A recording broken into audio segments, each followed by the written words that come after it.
જેના ગાલ ઉપર કાળો તલ જોઈ અને મારું મન હાલી જાતું ને, આજે એના હાથની તલની ચીક્કી ખાઈને મારા બધા દાંત હાલી ગયા હો. ગુજરાતી ભાઈઓને એટલું કહેવું છે કે તમે ભણી ગણીને ગમે એટલું ઇંગ્લિશ બોલતા શીખી જો, પણ સપનું તો મારું સારું ગુજરાતીમાં જ આવશે હો. હા, હોય 100%.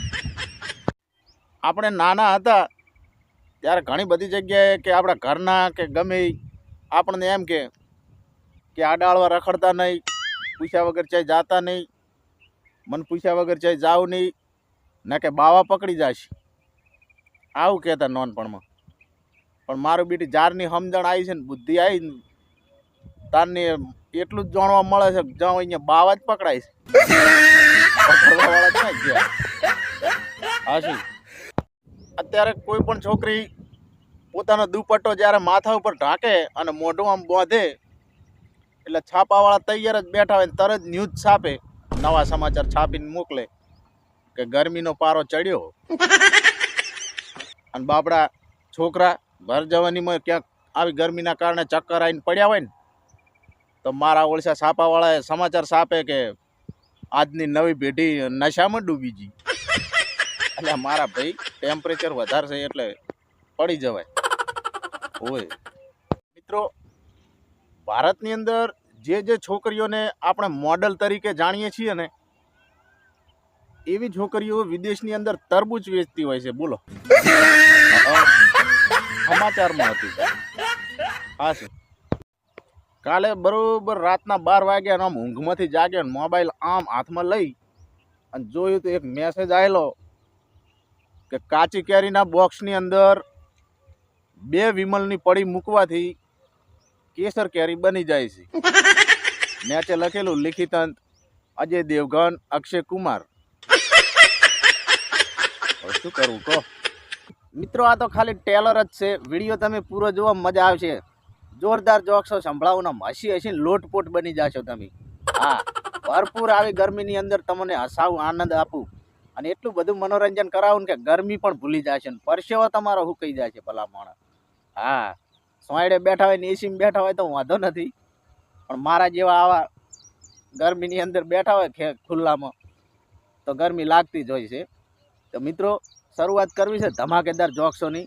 એક જગ્યાએ અમને લગ્નની અંદર ગયો, આમંત્રણ આપેલું હતું અમને, ઘેર પત્રિકા આવી હતી, જોઈને તારીખ જોઈને જેવો જમણવારની અંદર એટલે ત્યાં જો એટલે લેડીઝ બધી પીરસે આમ જમવાનું, આમ વાટકી થાળી લઈને બધું આમ લાઈનમાં જ્યાં બુફે. કેરીનો રસ આવ્યો એટલે લેડીઝ મને કે રસ લેશો? એટલે મેં વળી મજાકમાં કહી દીધું કે વાટકીમાં કે તમારામાં. બધું છૂટો દોડાળો એવો સોડ્યો ને માથું ફોડી નાખ્યું મારું. બોલો,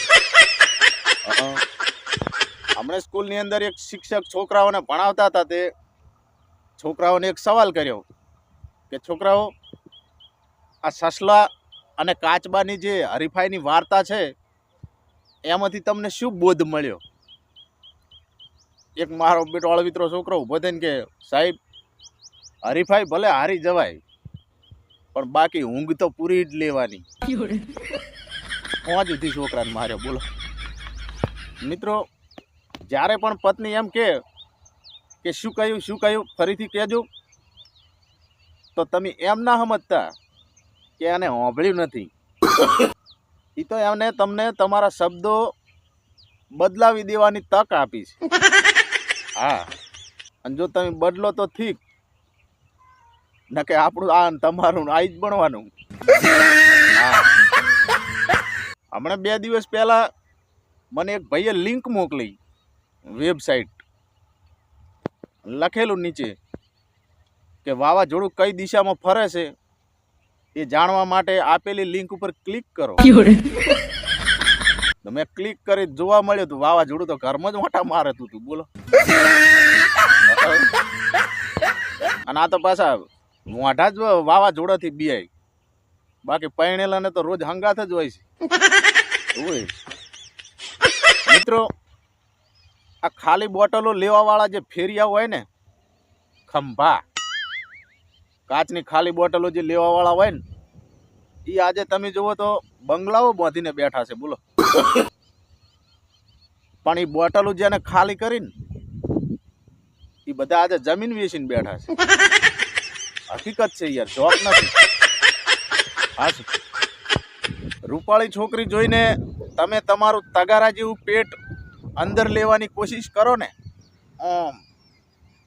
તો એમ કહી શકાય કે તમારી અંદરનો જેઠાલાલ હજુ જીવે છે ખરી. તો મિત્રો, મનોરંજન કરાયું છે, મજા કરાઈ છે, તમને હસવું પણ આવ્યું હશે, મજા આવી હશે, વિડીયાની અંદર જોક્સો ગમ્યા હશે.